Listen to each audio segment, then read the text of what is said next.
సోమకుడు అనేటువంటి రాక్షసుడు ఎక్కడున్నాడని చూస్తే వారు సముద్రంలో దాక్కున్నారనేటువంటి సంగతి తెలిసి అప్పుడు స్వామివారు మత్స్యావతారాన్ని ధరించారు. ఆ యొక్క మత్స్యావతారం ధరించి ఆ సోమకుడు అనేటువంటి రాక్షసుని సంహరించి మరలా తిరిగి ఆ యొక్క వేదాలను బ్రహ్మదేవుడికి స్వామి ఇచ్చారు. అదే సమయంలో సత్యవ్రతుడు అనేటువంటి ఒక భక్తుని కూడా ఈ యొక్క మత్స్యావతారంలో ఉండి స్వామి అనుగ్రహించారు. అయితే ఈ యొక్క అవతారంలో మనకి తెలిసేటువంటి గొప్పనైనటువంటి నీతి ఏమిటి అంటే దొంగతనము చేయడం ఎంత మహాపాపము అనేటువంటిది ఇందులో చెబుతున్నారు.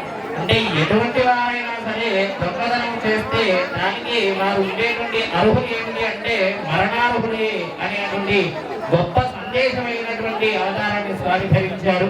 ఇటువంటి మత్స్యావతారంలో ఉండేటువంటి స్వామిని దర్శిస్తే అంటే మత్స్యావతారం మనం దర్శిస్తే మనకు కలిగేటువంటి సంపదలు అనేకమైనటువంటి సంపదలను చెబుతారు.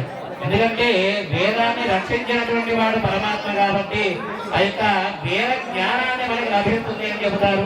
అంతేకాకుండా మనకి 12 రాశుల్లో మీనరాశి ఒకటి. ఆ యొక్క మీనరాశికి అధిపతి అయినటువంటి గురుడు కూడా మనకి విజ్ఞానాన్ని అందిస్తాడు.